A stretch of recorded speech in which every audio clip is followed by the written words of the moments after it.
Patay ang usa ka lalaking rider human na aksidente ang gisakyang motorsiklo niini tali truck sa Davao City.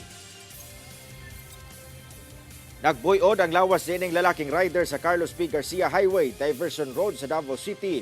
Huwebes sa gabi human na disgrasya ang gimanehong motorsiklo. Sa investigasyon sa MAA Police, isubay sa motor ang pabahadang bahin gikan sa southbound lane paingon sa northbound agi sa outer lane kung asa nakaparada ang usa ka truck. Naka-hazard matud pa ang taillight sa truck ug dunay early warning device. Aksidente matud pa nga nabangga sa motor ang likod sa truck.